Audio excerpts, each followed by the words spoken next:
Welcome sa Deem Gadget PH. Pasensya na guys, may sipon lang talaga ako ngayon. iPhone 12 Pro.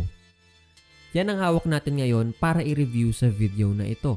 Para malaman mo nga or magka-idea ka if worth it pa ba ito para sa parating na 2024. Sa nakaraang video ko nga, nag-review po tayo ng iPhone 12 para sa mid-2023 hanggang sa year 2024. So like this video if gusto nyo i-review natin ng sabay ang tatlong units ng iPhone 12 sa mga darating na video. So konting throwback lang, October 23, 2020, year of pandemic, release no, si iPhone 12 Pro. At right now, 3 years old na siya. Tignan natin ang physical build nito. Unang akala ko nga is parehong-pareho lang sila ni iPhone 12. Nung pinagtabi ko kasi sila, same height lang pala si iPhone 12 at iPhone 12 Pro. Pero nung pinag-compare ko na yung bigat nila, madali ko dito na napansin na mas mabigat pala talaga si 12 Pro. Dahil si iPhone 12 pala ay 164 grams, while si 12 Pro naman ay 68 kilos. De joke lang. 189 grams. So para sa akin, yung ganitong klaseng bigat ay binibigyan ako ng vibes na may hawak akong isang premium iPhone. And sa sobrang solid ng itsura ni iPhone 12 Pro ngayon, ang sarap pa rin niya i-flex ng hawak mo. Dahil ang ganda kasi ng itsura nito eh. Para kang may iPhone 13 Pro at 14 Pro na hinahawakan. Pero syempre dapat yung low-key flex lang, no? Huwag ka masyadong sobrang yabang, no? So, ang kulay ng iPhone 12 Pro natin is Pacific Blue with having a matte texture sa likod and napaka-premium talaga. Ewan ko kung ako lang, pero kapag inihimas ko kasi yung likod nito, feel ko ang linis-linis kong tao sa sa cellphone, you know? Ayan, stainless steel na rin pala ang framing nito at naka-ceramic shield ang harap. Makikita nga natin na napaka-shiny ng framing nito. So, super sensitive nito dahil makikita agad dito yung mga fingerprints or yung mga dumi, no, if madumi talaga yung kamay mo. Ang cons ko lang dito is kapag walang case si iPhone 12 Pro, nakakatakot siya hawakan. Dahil kapag nagpawis yung palad mo, baka dumulos ito sa kamay mo at mahulog, no? Tamang pa-repair ka tuloy ngayon. Sa iPhone 12 kasi may pagka-matte ang gilid nun, kaya hindi siya ganun kadulas sa kamay. Pero it's not a problem naman dahil bilhan mo lang ito ng case, okay na to. At pagdating sa grip niya, para sa akin mas boxy naman ang frame ni iPhone 12 Pro compare sa iPhone 12. Meaning mas less ang chance na mabitawan ito at mahulog. The obvious difference din ito sa iPhone 12 is meron itong tatlong camera lenses. At kay iPhone 12 naman ay dalawa lang. Punta naman tayo sa display nito. Si iPhone 12 Pro ay merong 6.1 inch na naka Super Retina XDR OLED display. So kung OLED na ang trip mo, pasok na pasok sa'yo si iPhone 12 Pro. Sabi ko nga kanina, protected po ito ng ceramic shield glass at 800 to 1000 max nits yung max brightness nito. So kung mahilig ka mag-phone outdoor, hindi yan problema dito. Pansin ko rin naman when watching videos, color accurate talaga ang napoproduce ni iPhone 12 Pro. Kung hilig mo manood ng mga movies, TikTok videos, or mag-scroll ka lang, basic yan kay iPhone 12 Pro.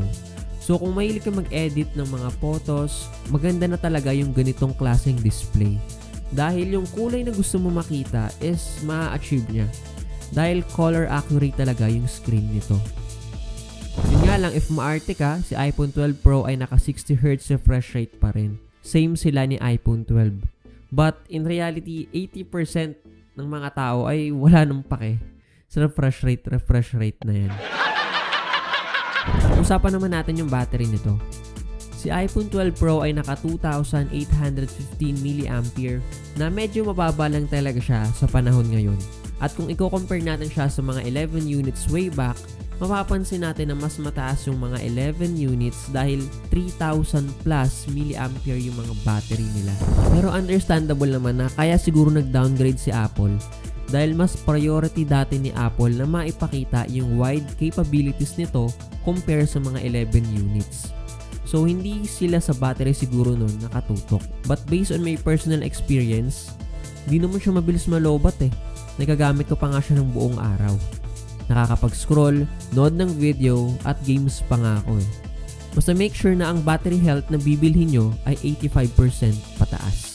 At kung tight pa yung budget mo at gusto mo muna ng iPhone na premium looking at may 5G network, then ito na yung bilhin mo. Dahil sa iPhone 12 units, unang inintroduce ang 5G network. Kumusta kaya ang specs nito ngayon? Si iPhone 12 Pro ay naka-Apple A14 Bionic chipset. Halimaw to nung year 2020. Although may mga mas bagong chipset si Apple ngayon, kaya pa rin naman ito makipagsabayan sa mga modern apps and games ngayon.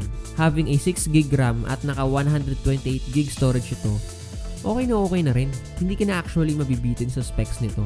Suggest ko na lang rin if bibili ka at medyo may budget ka pa, kunin mo na agad yung 512GB. So dito tayo sa real talk na usapan. Hindi pa talaga outdated yung specs nito sa panahon ngayon.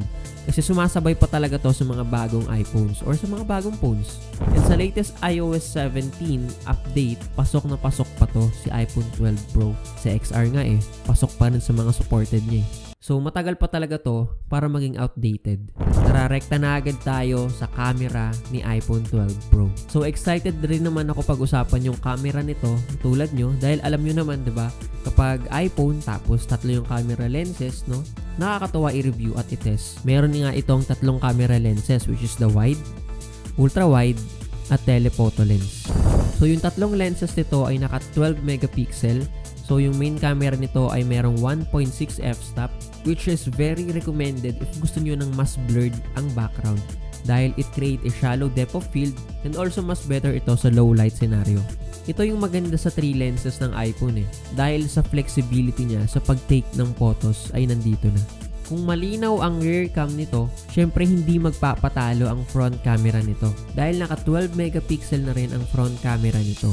So kung mahilig kang mag-take ng selfie, then hindi mo dapat ito papalampasin. So wala kang magiging problema sa camera nito. Napakaganda, linaw, napaka-crisp, at yung quality nito ay yung mga standard pa rin ng mga gusto natin ma-achieve na pang-post sa social media.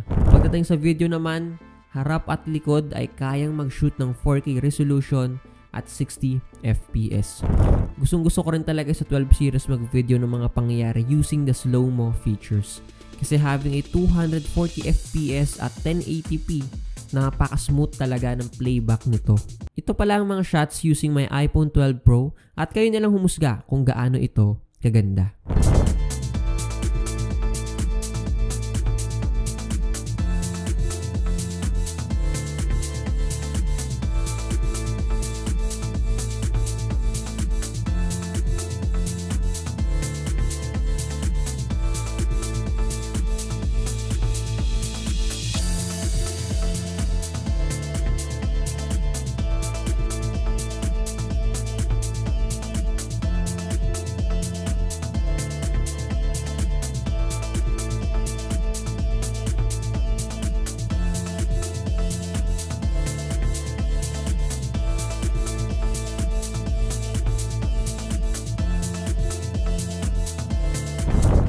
So ito yung 1080 60 fps ng iPhone 12 Pro. Kayo na lang humusga kung malinaw ba talaga ito.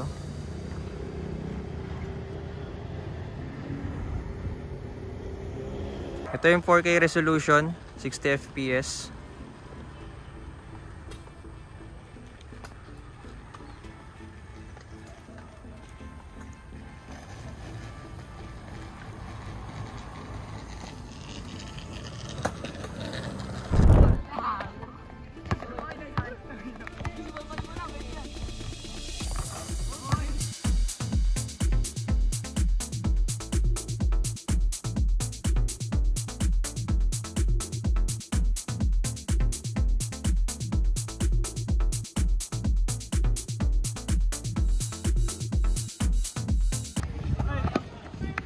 Kumusta naman ang presyo nito? Sa mga nag-aabang dyan, if magkano nga ba ang second-hand iPhone 12 Pro sa shop namin?